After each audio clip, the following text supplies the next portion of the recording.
Hi, everyone. Welcome to the Saturday's episode of the program with you again. And yes, we're continuing on our topic of discussion that we had on Tuesday. On Tuesday, I was here we were here rather to talk about the NSAS movement. And we had our guest, Michael Akanji, a human rights activist from Lagos. Little did we know that it would get messier, bloodier, and then a Black Tuesday. Because later on in the evening, the media was awash with a whole lot how peaceful protesters who were the Lekki toll gate.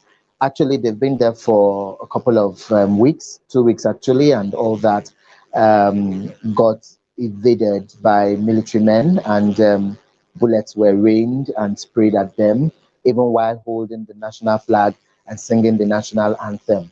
And that's why we had to come back today to do a part two of it. And in continuation of our End SARS campaign, we're asking what are the matters arising? What are we going to learn from this whole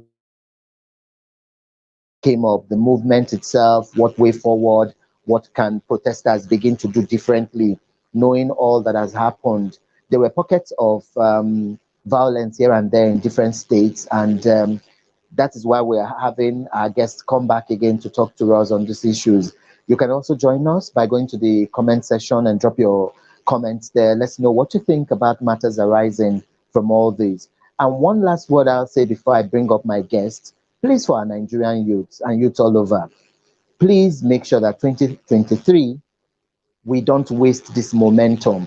Let's come out and mass the way we did during this protest, and let's vote wisely. It begins by starting to get your voters card first. So let's get all that and get.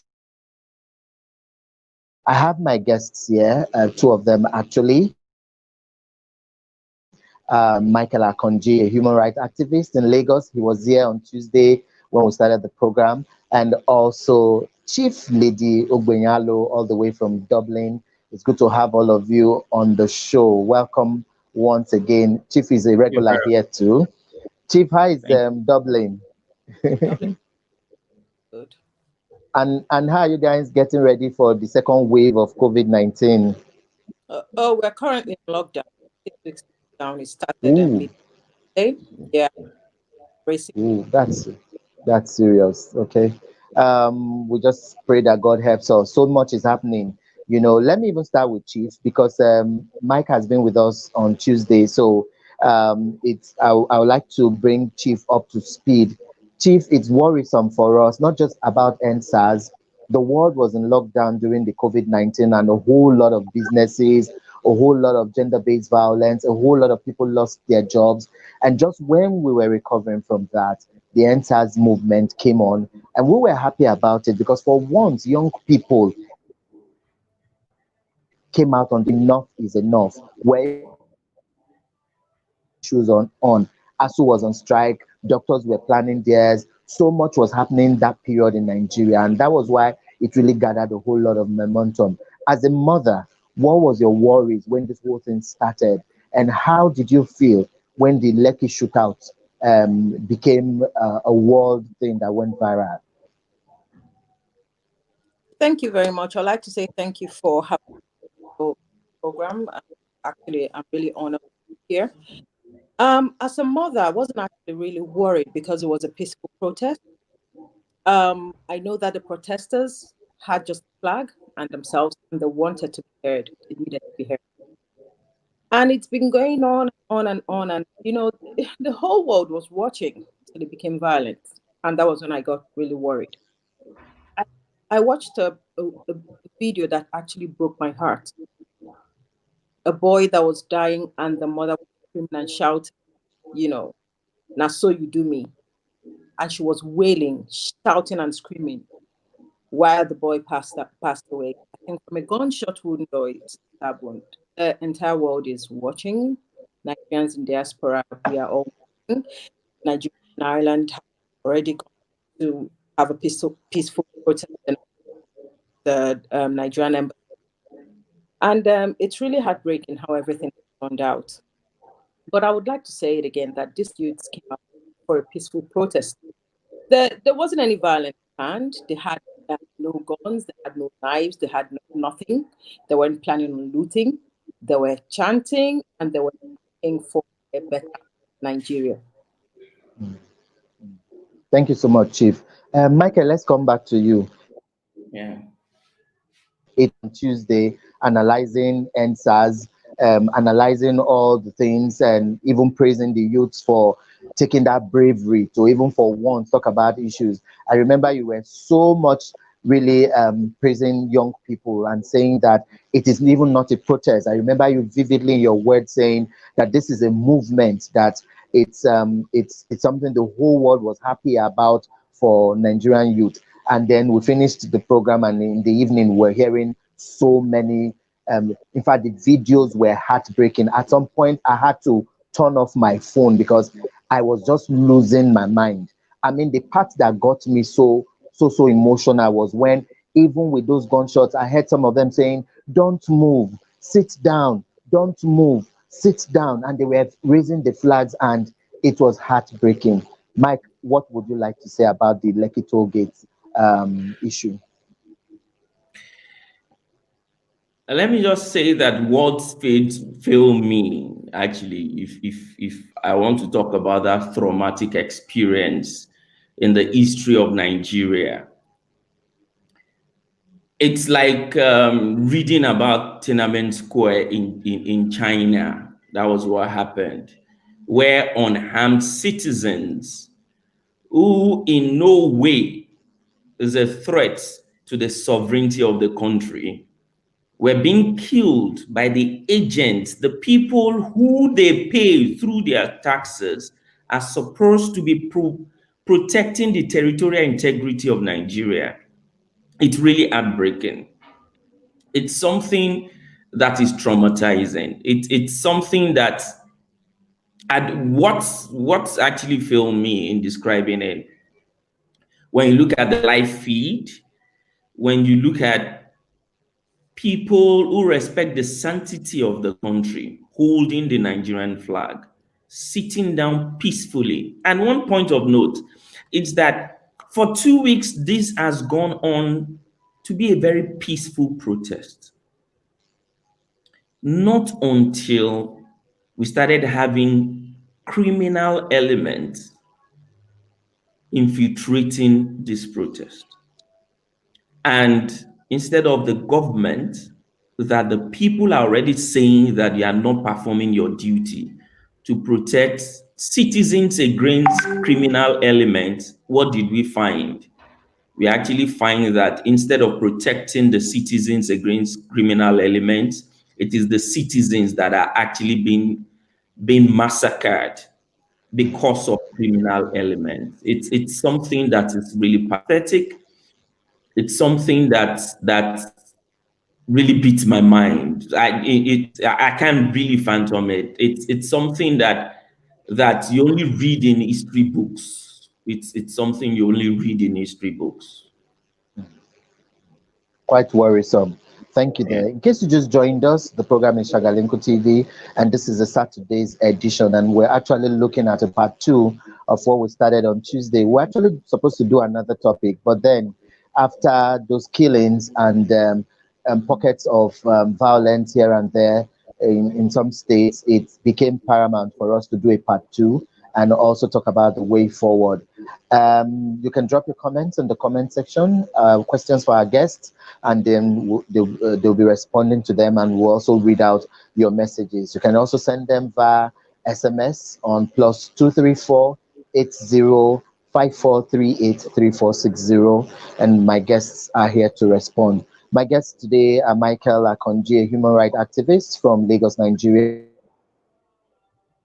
Udeala-Okoye, a forensic accountant and a social activist, women's rights activist as well from Dublin, Ireland, and we're looking at all this. Okay, Chief, let's come back to you. Another aspect of the whole brouhaha during this period was the prison break. I will come back to the COVID-19 palliatives that made headlines and was shocking. But let's even talk about the prison break. Now, some people are of the school of thought may not be the real prisoners, that it could just be a setup and all that. But what do you even think of it? Because so many videos were flying at that moment, we didn't even know what to believe at some point. And then in between such, we still were having pockets of violence here and there. So what will you think about the prison break in Warri and a couple of other places? I mean, these are also young people, so it's also worrisome when all this happened. So it was like a house divided against itself now. So protesters were here, and then we hear that political thugs were also brought in to disrupt the narratives of all of that. So what do you think in your own view? Well, I was actually thinking about prison break talked about. Naturally, such a thing happened. Are their pictures not supposed to be on TV for, advising and telling someone, you've seen this prisoner, escaped convict, could you alert the police? And again, maximum security in, people that have been to prison. I have a friend who's a human rights activist that visits prison, different prisons whenever he comes back to Nigeria. And he said to me, it's actually almost impossible for the prisoners to escape, except Yeah. they're including the guards. Mm. So if they did escape, who, who Released them. released them? Who is the saboteur amongst the guards? Who did that? If they actually did escape, and we don't have the number of prisoners that have escaped. I remember Obaseki in the news saying that he has given the prisoners just 1 week to return. What are their names? True. Where are the photos? Okay, what we're seeing, online, on TV and all that, videos of people running. Some people have posted some prisoners wearing designer shirts. I don't get it. If it's their uniform, I don't know. I actually them a prisoner with gold chain and another with pot belly. Come on, we know the situation. We know the situation in Nigeria, and we know how prisoners look. They're not well fed. It's not a paradise for them. We can't compare prisons in Africa to that in Europe, where the prisoners True. actually protest, that their human rights are being infringed. It's completely different in Africa. So we would like to know the names of the prisoners that have escaped, their photos, and what the police themselves are doing about it. Thank you. Thank you very much. Okay, we're here, and comments are coming in. We'll be reading them shortly, but you too can be part of the program. Just drop your comments on the comment section below and let's know what you think about the NSAS movement and what way forward. We're actually just doing an overview of everything. And like we said before, may the souls of the departed rest in peace. And we're just asking for God to comfort the families. I just am imagining what we're going through the minds of the mothers, maybe widows who are just struggling to make sure their young children survive, and then this is happening to them again. It's really, really not a good time for any of the families right now. And the worrisome part is how the country and the government don't even see the worth of life. A lot of Nigerians were actually worried after the president's speech, where he never mentioned anything about the Lekki toll gate, lightouts, and the sporadic shootings. But that's for another day. We'll look at all that. Like I said, when we started also, there were pockets and spits of violence in different states. And one of us is joining us from Kano to tell us briefly about what really happened in Kano. And then we will come back. I'll come back to Michael to talk about the COVID-19 palliative, which is making rounds. I saw Chief also posted some of the videos. Those videos were something else. I mean, when the minister was only saying that they've shared palliatives, they reached out to over how many millions of Nigerians, we were worried, like, where are the people who got these palliatives? We never knew it was locked up in so many warehouses. Even up until this morning, social media went viral with another one they discovered in Jos, where people went to Jos and broke the warehouse just this morning alone. So more are coming. But let me take Peter from Kano to tell us briefly what happened in Kano, because there was a whole lot of issues in Kano, and so many houses were burnt. Hello, Peter. Hi, good Yeah. afternoon. How are you, Peter? How is Kano today? Kano is fine. For now, Kano is calm, even though the situation was tense in the past 2 days. But I think today, I noticed the town was okay. It was just calm generally. Take us through what happened on Tuesday, because we're in the studio here on Tuesday, Michael and I and a few others. Favor reported from Abuja, and then we had Finia report from Enugu to tell us the situations in different states, and we didn't know Kano was boiling. At some point when we finished the program and I was going back home, I saw a lot of cars burned, houses were burned, and it was beginning to look like something else and not even the NSAS. Can you take us through what really happened in Kano on Tuesday? Okay, there was a plan for a protest, which was scheduled to take place on Monday. That was before Tuesday. And I think the youth that planned the protest do an online campaign. Even though as at that Monday morning, there was an information being passed around that the protest should not hold. But youth being youth, in defiance of the message passed across, they went ahead with their protest peacefully. The Monday protest was peaceful. Nobody was harassed in any form. So on Tuesday, they were to regroup and continue the protest. And there were reports from all quarters that hoodlums are being sent to disrupt the protest. Now, the information was passed across, as usual, through social media that that protest should be cancelled. But you know, people have taken it upon themselves that this time around, they are ready for whatsoever it is that will come their way. And some few people withdraw, others went ahead with the protest. While the protest was going on peacefully as usual, this set of hoodlums, they were being hired by nobody knows who, came across and not only attacked the protesters, they went as far as burning some cars, some houses, some shops, and looting a lot of shops within the axis of where the protests started. That's within Sabongari. Now, it was a normal peaceful protest, but of a truth, none of those protesters, none, have a hand in whatsoever it is that happens in Kano. It was done purely by the hoodlums that came and attacked the protesters, and some of the protesters lost their lives in the course of that. So it was the result of that attack that has taken us up to today. I think it was even today that the town is a bit calm and everybody is going about doing his normal business. As at yesterday, there were information that there's going to be further attack because the hoodlums that were actually coming at night to attack.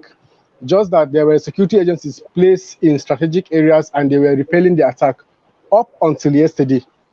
So I think that was what happens back here in the north, or in Kano precisely. The protests were peaceful, even though they were carried out by just a minority within the state, but it was peaceful. Not until when it was not hijacked, the protest was not hijacked. The hoodlums were sent precisely to attack the protesters. So not like maybe some hoodlums came to hijack the protest and use the space of the protest to carry out their nefarious activities. No. They came prepared to attack the protesters. And after doing that, they didn't stop at that. They went ahead to loot people's shop, burn down some shops and houses. Even some churches were also affected. So that was about as it stands now, normalcy have returned. People have gone about doing their normal business. Okay, thank you so much, Peter. I'll bring you back maybe before we finish the program, but let me bring Mike Akanji again. The COVID-19 palliative. It's another. I mean, it was like from one sorrow to another.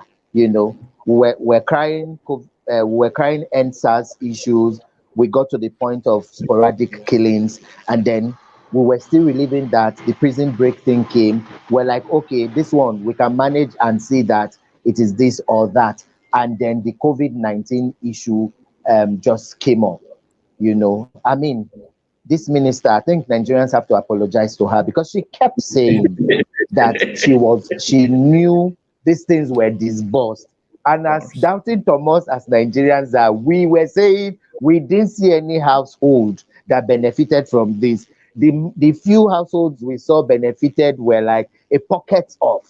So they get to a street and just give maybe 4 or 5 households and then they go. We didn't know this whole thing was being incubated in huge warehouses. Michael, what is happening? I think we need to put a better background to this. Let's look at it first. This is an economy, which is Nigerian economy, that depends solely on crude oil.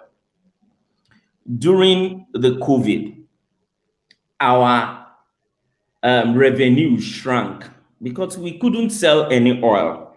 We have a revenue from about 5.5 billion from oil. I mean, 5.5 trillion from oil to about just 1 trillion. And now, if you look at it again, before COVID, 27% of Nigerian population are unemployed. When we say percentage, 27%, somebody will say, oh, that is very small. But let's put numbers to it. So we're actually talking about 21 million Nigerians before COVID were unemployed.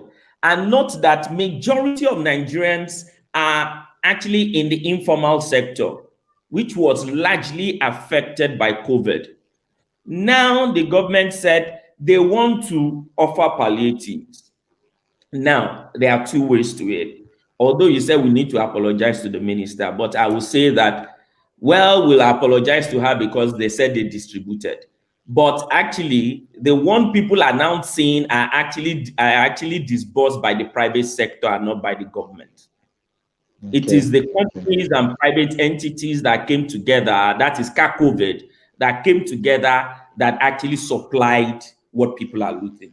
Now, let's go to the looting of the palliatives. People are hungry. A lot of people are out of jobs. And for people, thank God Chief is a mother, I'm not a parent yet, and when children stay at home, they eat more. So which means it affects the revenue of the parents in terms of putting the house in order and everything. The children are at home. Now the children have been home for a very long time. The government, the reason why you have a government in place is also to be able to provide succor for the citizens when things are becoming hard. In this case, our government was only providing stories that cannot be substantiated on the streets. Oh, we have shared that, but we never saw anything. So that's why I said that I would not even support apologizing to the minister, because the government is in charge of policy and monitoring of policies. If you share these things, because what the minister eventually said, because she denied, she eventually said that, no, they trace the money and they find out, okay, oh, that is for the school feeding program, that they find out that it was in somebody's account and the person is already dead. They can come out to say that, oh, they give somebody who is already dead the food, the school feeding program money. What about the ones that are still alive? She never mentioned their names. And now, these things are there. The people are dying on the streets. No food, nothing. The government never came to provide succor for them. Now, all of a sudden, the people discovered this. Number one, let's get some things. I hate to use the word looting. You do not steal what belongs to you. COVID palliatives belonged to Nigerians and not to politicians. So if Nigerians are seeing that the politicians or whoever they gave those things and they are sharing them, and Nigerians decided to go and take it, something that actually belongs to them and that is already spoiling and expiring, and they decided to take it in the midst of anger, it is not looting. So let's get some things straight so that we don't start using semantics and criminalizing some things. Already, the government is supposed to provide this for the people.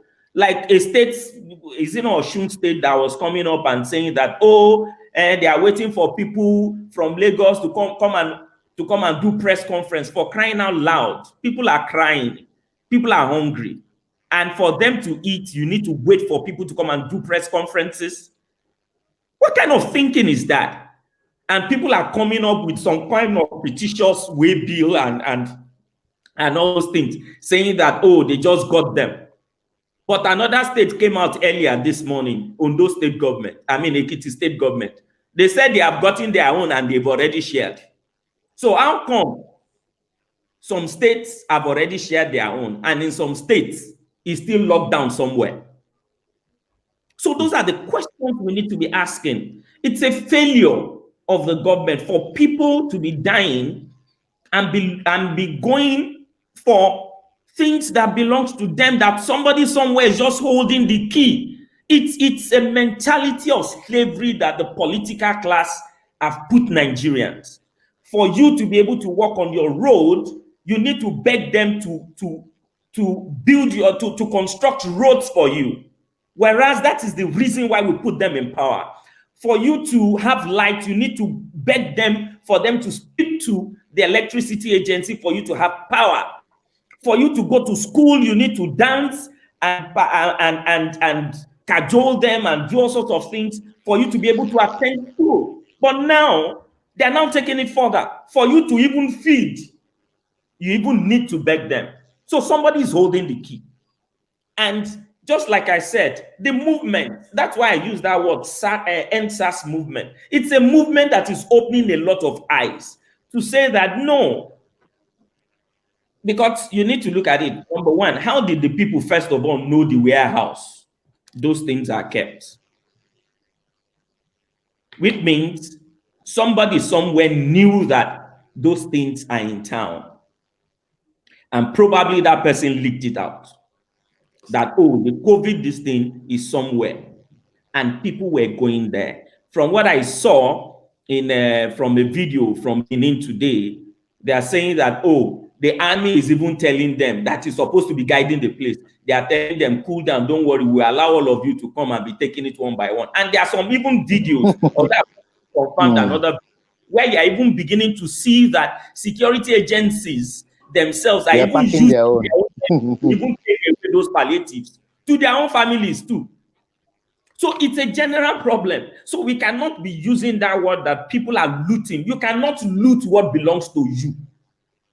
Yeah. What people actually did was that they forced their way to get what is supposed to be theirs and not looting. You only loot what belongs to another person. Are you getting it? In this case, it belongs to the Nigerian people. The businesses who donated them made those money from Nigeria. They were given tax breaks from Nigeria. And they decided to do that because they wanted to step in what the government couldn't do. And now the government got those things and they still refuse not to do it. So it is not looting. It is people going to take what belongs to them. If somebody steals your TV and you go back there and take back your TV and the person is telling you you are a thief, who is the thief? Yeah. Okay. Let's come to Chief. Chief, how worrisome is it for you? But Chief, I need you to read this message here, and then you come back and talk about the COVID palliative. So the end protest has exposed the wickedness perpetrated by Nigerian government and politicians. I think ICC needs to get involved in exposing these crimes against humans of Nigeria. He is not. Thank you, Ima Acha. He isn't actually the only one who feels this way. People are angry and people are bitter.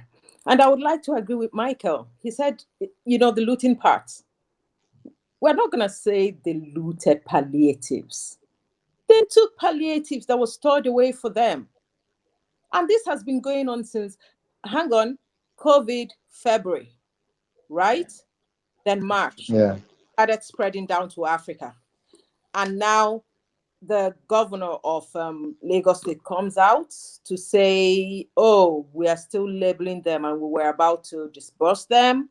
And the NSAS movement, you know, put a halt to it. March, April, May, June, July, August, September. Come on. You know, they feed us so much lies. And I'm sorry, a lot of people are gullible. They would believe whatever the government says.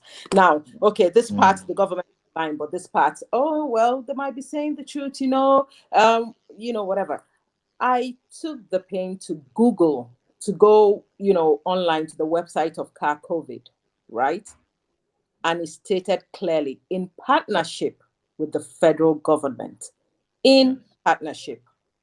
So if they provided the palliatives, why wasn't it disbursed? I need to know, why wasn't it given out? I wouldn't want to hold the Minister Farouk accountable, to be honest. I would like to hold the federal government accountable for this. There is no transparency, there is no accountability. And who are you to ask questions? To be honest, NSAS movement has opened a lot of eyes and has given people a voice. That voice would have to, a lot of things would have to be exposed regarding that. And again, Michael said something that's really interesting, who pointed out the warehouses to the people. There must be somebody somewhere saying, oh, this has to be exposed. A lot of things are coming to light. The next thing we're hearing is, oh, Lagos warehouse. And we're actually okay. Okay, well, probably it's just Lagos. Wow, And then Calabar, Enugu, Jos. Come on. See, the federal government should be held accountable. We are just looking at the minister who did her job. Okay, she came online and she came on air and said she has disbursed. Now we are talking about a government in Nigeria where you have to, they will tell you now, sign this has been disbursed. Oh, have you done that? There are people, it's a level, she's not going to be there there are steps, there are different levels. She would sign, somebody else would be in charge of the disbursement, another person would go give out, and it just that. So I would hold it. I'm not going to hold Minister Farouk accountable. I think she actually made it clear then that she had disbursed them. And she was screaming and people were jeering and laughing at her, saying, look at what she's saying. Nobody got anything. But now we have warehouses, not just in cosmopolitan town, Lagos now. It's in Enugu. It's in Kano. It's in Ilori. It's in Kwara. It's everywhere. It's in Calabar. Everybody, the warehouses are being, now people are going. Edo State, before I came on air, a friend of mine that lives in Benin City sent me the video and said, this is Michael Square or something. And they were taking cartons and cartons of Indomie. Well, Indomies can't really expire that much. So I'm actually happy that, the poor masses are getting something out of this. But like Michael said, I wouldn't really call them, call it looting, to be honest. They went there and took, the government was wasting time and stirring it up. They went there and took what belonged to them. The one I'm against is burning of property. No, I am against that. Vandalizing. Oh, no. Vandalization is a no. But, in every protest, expect this. There are people who would be called, in quote, thugs that will be paid and sent out to vandalize. So in every protest, this is bound to happen. Yeah. Okay, in case you just joined us, I must say you've missed quite a lot. We'll be wrapping up in a few minutes time, and we're looking at NSAS and matters arising. And I have my two guests here, Michael Akanji from Lagos, and he's a human rights activist, and I have Chief Ogbeyalu all the way from Dublin, Ireland, and we are x-raying all that happened and what we could possibly do better moving forward. I'll come back and ask them as wrapping up lessons learned, so a whole lot has been learned, and I hope moving forward, when we protest, we will be able to, because there will always be protests. I mean, if developed countries still have protests going on, talk more about underdeveloped countries. So, what should we be doing moving forward, and lessons learned from the protesting and all that? I'll be asking my guests shortly, but let me read a few more messages coming from this other divide. This is from Farouk Mohammed Bello. It says, "Why did the youths first disobey the government directives to protest when there was a curfew imposed? What they failed to understand was that the protest was infiltrated by thugs who possessed a definitely contradicting incentive. The curfew was to serve as a deterrent to civil disobedience. So the protesters are to blame for the loss of lives and property." This is from Farouk Mohammed Bello. And I got an SMS. It's from Fatima Bintu. He says, "Good afternoon time to you and your guests, Michael and Chief. I've been watching the program from when it started, and I must say that the Tuesday's killing was terrible. The one that even pained Nigerians most was that the father of the nation refused to even acknowledge the deaths of people who lost their lives trying to ask for a good governance." This is from um, Fatima. Okay, thank you very much. I'll take one more message and then we'll go on to ask you your um, way forward or lessons learned. This is from Amebayo, and it says, "Good afternoon time to you and your guests. My greetings to them. Nice discussions there, and I've really learned a whole lot. For me, I would say that let peace reign, because if there's violence, then the whole essence of the NSAS will be defeated. But I think politicians are having an ulterior motive to disrupt everything that's going on." Amebayo. Thank you so much for all of you who's been sending us messages. I'll bring Chief and Michael to, as a way forward, what are the lessons learned? Let me start with Michael. What's the way forward for us? I was talking with you earlier on in the day, and you talked something that was very important. In fact, it shook me.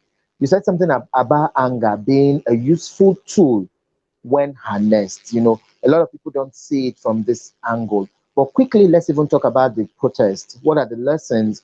How can protesters also begin to plan to have a form of identity so that they will be in unison and be able to fish out people who want to infiltrate? Because they always say where there are 12, there's an adage of whether when there are 12, there is a Judas or something, I can't remember. So what should we begin to do as protesters?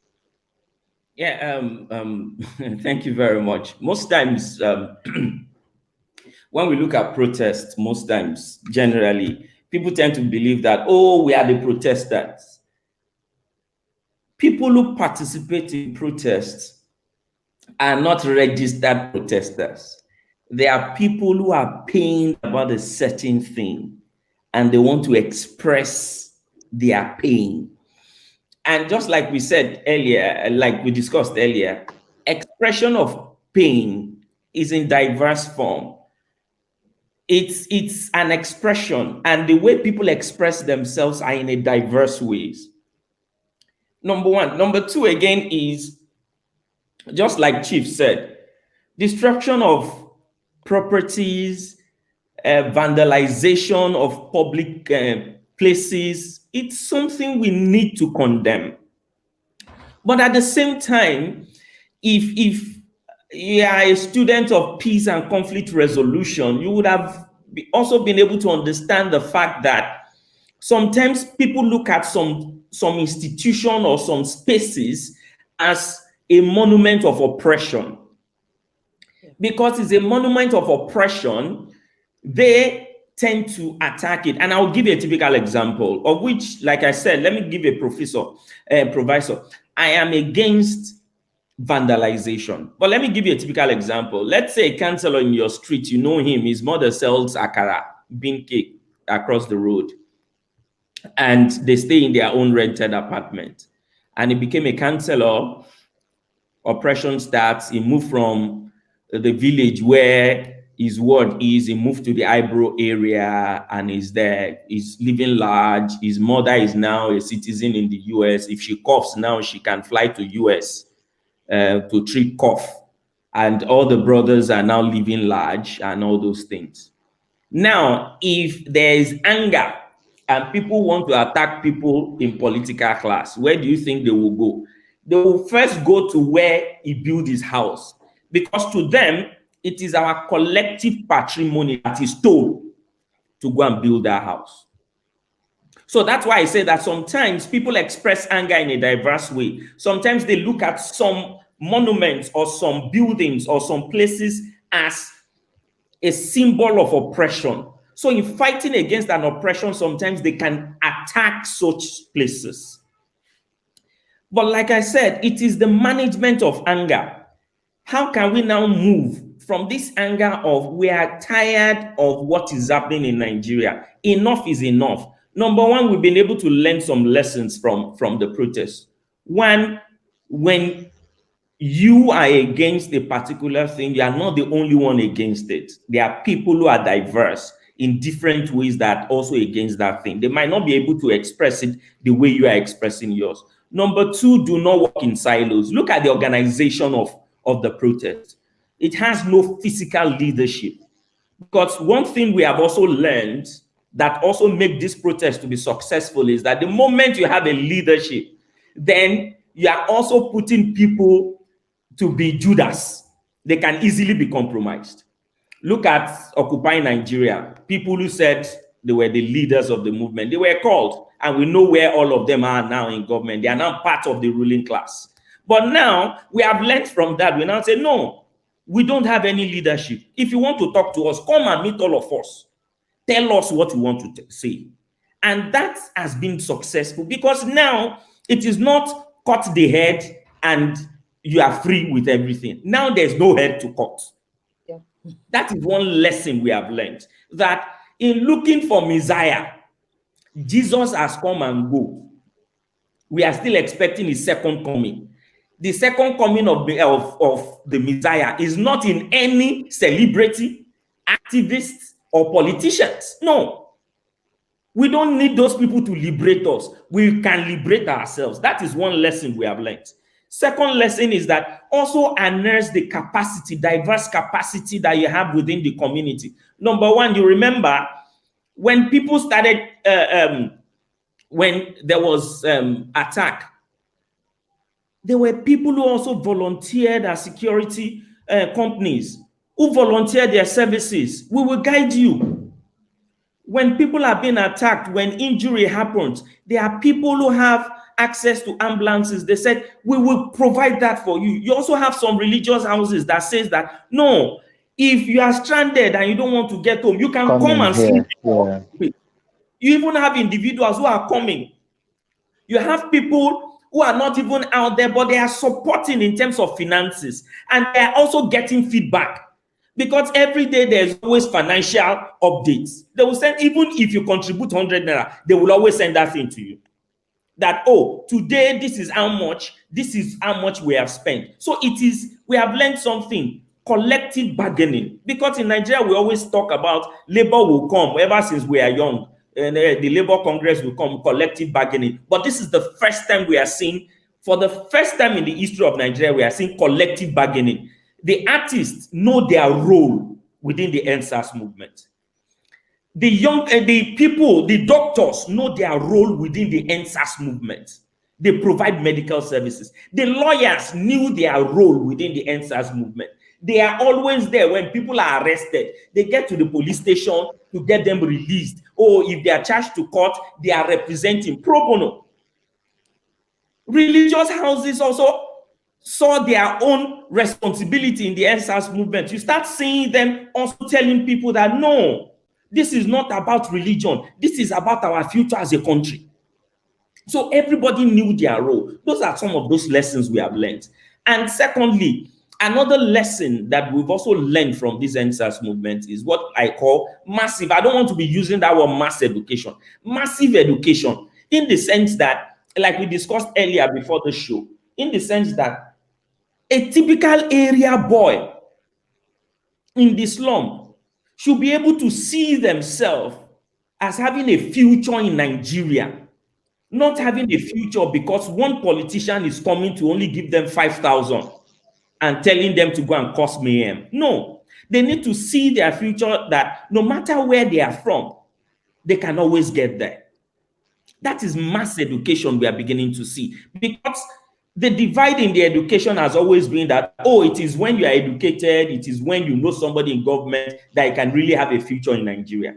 And those are the illusions that people have, even those that will call people who are disrupting the protest, because they have that illusion that, no, I can never make it. It is only when one Baba or one somebody somewhere come and give me money, that is only when I can make it in Nigeria. And that is their own anger. And other people who are also educated are saying that I am educated. What else do you want me? Do you want from me? I want to make it in this country. So that is something that we need to bring it down, not just speaking high-sounding English, but how do we break it down to that guy on the street who is selling gala, for him to know that, yes, you are selling gala today, and it's noble. And if you are diligent by selling this gala, you can be the president of Nigeria tomorrow. How do we galvanize people to have that belief? Rather than, oh, I can only make it in Nigeria if I know somebody in government, or I have to smuggle my way out of the country. So those are the lessons we are beginning to learn. And we have also finally learned the fact that it is not about the political party. It is about the ruling class. Because what happened is that the ruling class at some point got jittery.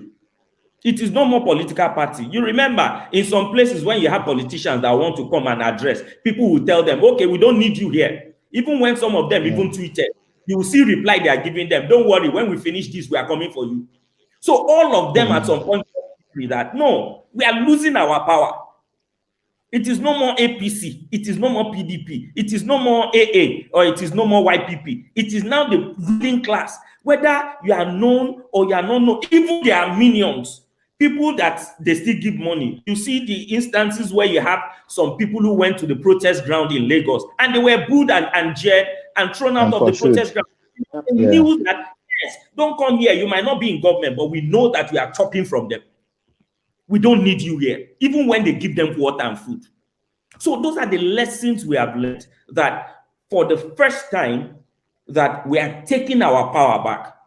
And secondly is that we also need to galvanize into the future. How do we harness this anger into the future? Number one, for some of us who are interested in politics, how do we start working now to also be there? For some of us who are not interested in politics, but who are also interested in keeping government on their toes, we also need to remember that even when people who are on this side now get into government, our work has not finished. We also need to still continue to keep them on their toes, because that was the mistake some of us made when this government came in, when we had some friends who went into government and we thought, oh, when things are going bad, we just pick phone and we call them, oh boy, how far now? This thing is happening here. Talk to your people, and they will talk. And we thought we are actually doing the right thing. But we actually forgot that we are actually using our privilege to get by, of which is not supposed to be so. I don't need to be a privileged Nigerian to get by. I need to be a Nigerian to get by. So those are some of those lessons we have learned. And another important lesson that we've also learned is that there's no chain of command in Nigeria. Because if there are chain of command, we wouldn't move from unknown soldier to unknown commander. Despite this evidence, live video coverage, and yet up till now, nobody has been sacked, nobody has been arrested, nobody has resigned, and everybody is even denying, up to the extent that somebody's father, let me use that word, I wouldn't say that he's a general. Somebody's father is looking into other people's children's eyes and is saying that they Photoshop a live coverage, Photoshop. Then now we are beginning to see that there is no command in Nigeria. Everybody just decides to do whatever they want to do. And for the first time, we are telling them that we need a command. We need to start holding people responsible for any infraction or any action that happens. We need to start holding people responsible. And another thing, this is the dawn of another level of media in Nigeria. We have been able to see that traditional media institutions cannot be trusted. Thank God for citizens journalism. Traditional media cannot be trusted. All of them are just there to make money. Yeah. And when those things are happening, nobody came up except individuals at the risk of their life, citizens journalists who are not making money off it, but they just wanted the truth to be out. We have learned that thing that now you are a journalist on your own. When you see issues, report it, document it, send it, because prosperity will definitely support you. Thank God, if not for that live video, I'm sure I would have sat down somewhere and I would have been thinking, did they really kill people? Because it's like they are just gaslighting us. But there's a live video. So that's another thing. That now, don't waste your time to say that somebody is appearing on NTA or anywhere, and that it is what that person is saying is the gospel truth. No. We now have citizen journalists. Ask people on the ground what actually happened, because they are disillusioned over there. And I always advise people since 3 days ago, go and read the article of what's his name now, the former presidential spokesman, Ruben Abati. The article he wrote after he left Aso Rock, he said, when the phone stopped ringing, then you will better understand that we have a lot of sycophants in government who will never tell them the truth. We have been able to see it. And it is me and you, through our phone, through our personal discussion, that we can always uphold the truth in this country. Yeah. Thank you so much, Michael. I will come to you now, Chief, as you also tell us the lessons learned. Okay, let me quickly read these messages here, and then Chief, you respond to lessons learned. This is from Memuna Umar. It says, good job there. And then I got this other one here from Evelyn Chioma Joseph. It says, people need to be held responsible in Nigeria. We all quite agree with you on that. So, Chief, as we wrap up, what are the lessons learned for you? Well, one great lesson is I think politicians are far removed from reality. Thank you. And it's about time they realize it's not business as usual, you know? Things are here, the change is here to stay, actually. I'm an advocate of education when it comes to me, you know, as far as I'm concerned, education is key. Educate the youths, get them actively involved in politics. And the people, like Michael said, that person selling gala, that vulcanizer on the road, never look down on them. Remember what Aisha Yusufu said, that she wants a country where the son of nobody can become somebody. And clearly that we shouldn't, you know, look down on those people. We should actually encourage them. We should actually make them know that they matter the country. Now, you know, there are no menial, you don't call them menial jobs abroad. Yeah. You know, everybody has a job, and there is a minimum wage for everyone. Everyone. High class, middle class, low class, minimum wage for everyone. You can't pay someone below a certain wage, a certain amount. And that is what we need in Nigeria. Everybody would matter. And then again, poverty is a weapon used by this politician. That's true. People are poor, people are hungry. Gather them, you know, and tell them, oh, if 100 naira. I'm wondering if you people actually saw that video where the young man actually confessed, you know, that was given 500 naira. 500 naira to disrupt the project. Yeah. That is how bad it is. Yeah. And know that it is a weapon they can use, you know, to drive people, to chain people down. And when you get the youth actively into politics, and when education now, I'm not talking about the four walls of a university, not everybody wants to, go to school, be educated, get a PhD. I'm talking about, knowledge. Knowledge is power. Educate them. Be in constant, connection with the community leaders. You see all these local groups. All these local groups, you think it's nothing. They are the ones that can actually go into Ajegunle, go into the slums and tell them, this is what is on ground. And this, I am urging you people to come out en masse and vote. They have to be educated into politics. Everybody needs a PVC, a voting card. Every youth needs it. Because this is the time. We can't be having all these recycled politicians. They recycle and recycle and recycle. Come on, 30 years ago, we had Buhari as head of state. Head of state. You keep hearing their names. You keep hearing, oh, Suko, primary school. Oh, they keep coming up and coming up and coming up. Step down and his son takes over. Like I said, as usual. I like to commend the youth, to be honest. Something we couldn't pull off. Imagine that. Just like Michael stated, the injured have doctors on site. Food better than the palliatives, according to them. They even had Domino pizza.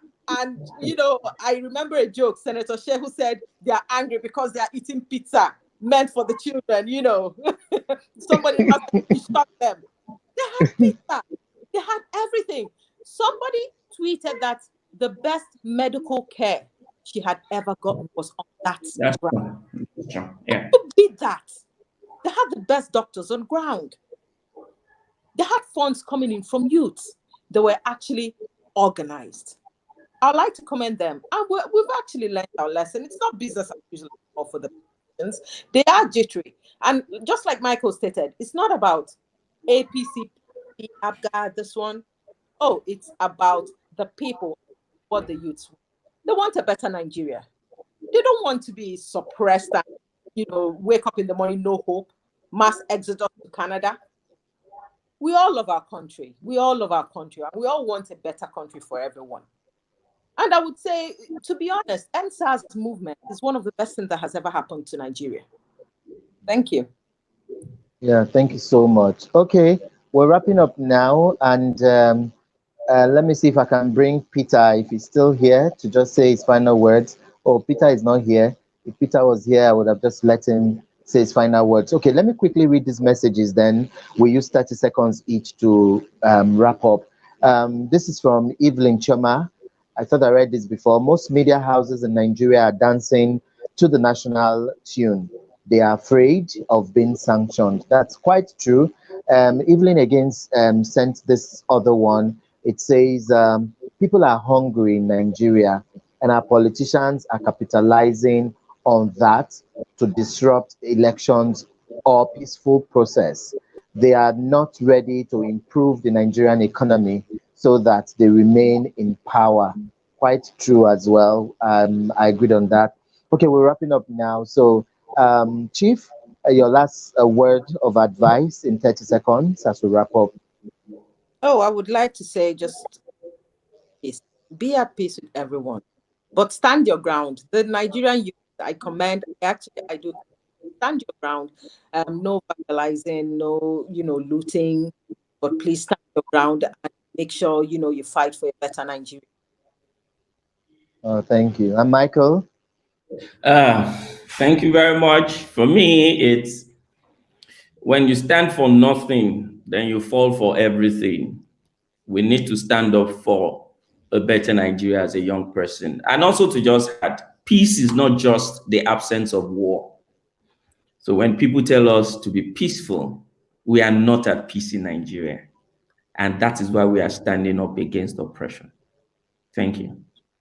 Okay, before I let you go, is there anyone you want to greet? Any organizations, any parting words to organizations who have also, because we can't take it away, a lot of organizations have risked even being sanctioned as well, but they do their work.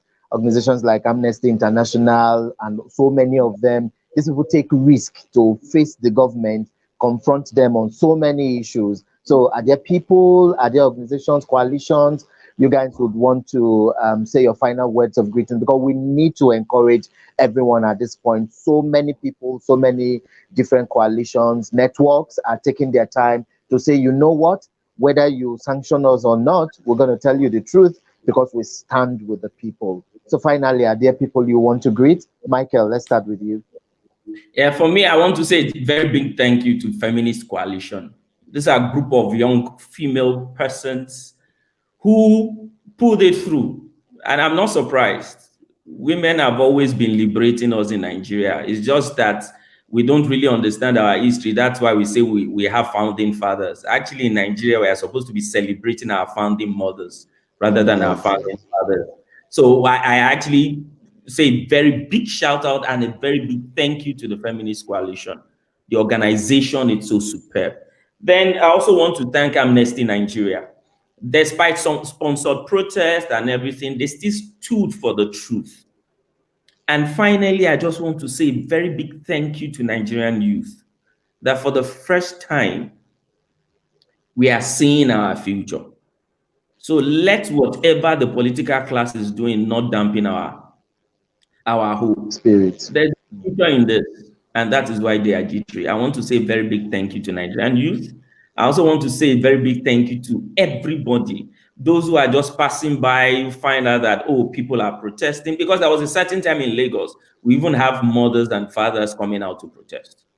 We've had 3 generations: grandfather, grandmother, grandmother, the parents and the children actually coming out. So it's not just saying the youth alone. No, it's just saying Nigerians as a person. I would just want to say thank you very much for all those things you do. And also to you too, despite all this, how many traditional media will want to bring in people who will speak against the government? Everybody's afraid of NBC. But for some of you who are in the media, you still risk it and still say, yes, let's tell the truth to power. So thank you very much, everyone. Thank you, Michael. And Chief, your last word of greetings to groups, Oh, yeah. organizations, and coalitions. A shout out to Aisha. Said the job. She's been on ground since back. She's been able to, touch the hearts of youth. Of course, feminist coalition. How can they pulled it off? Just like Michael said, I doff my hat for them. Amnesty Nigeria, of course, they stood their ground. And BBC, the media that put it out there as it is and refuse to be manipulated. And all the youths out there, all the mothers stood on the ground, all the fathers that encourage their children to join the protest. I would say thank you very much, because right now we don't have business as usual. Things are about to change. Thank you. Thank you so much. And thank you, Michael, for finding time to join us. And thanks to Chief and everyone who joined. Thanks to everyone who's always supported us here on the program.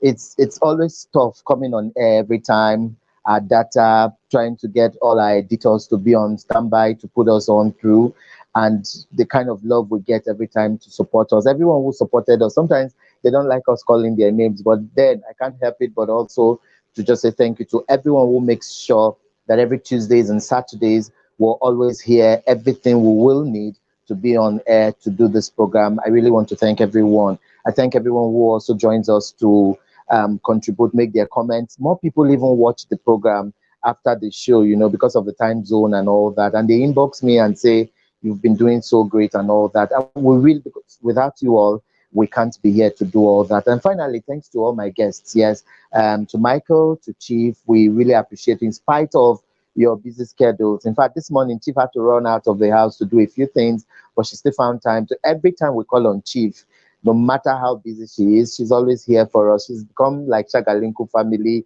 And see Michael again, just when we thought we would just finish Tuesday's edition and then face other things, I had to call him back again, because when those sporadic shootings and loss of lives came up, I just knew we had to do a part 2 of NSAS, and there was no way we could run out of it. So I thank you all, and I thank everyone who's always joined us.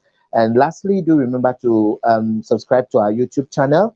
This program was streamlined in two places: our YouTube page and Facebook page.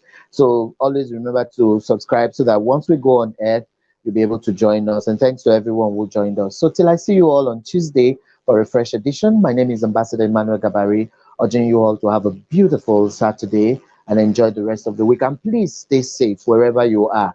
Please, please, please stay safe. You know, it's who is alive that can still stay around to protest or talk about governance and all of that.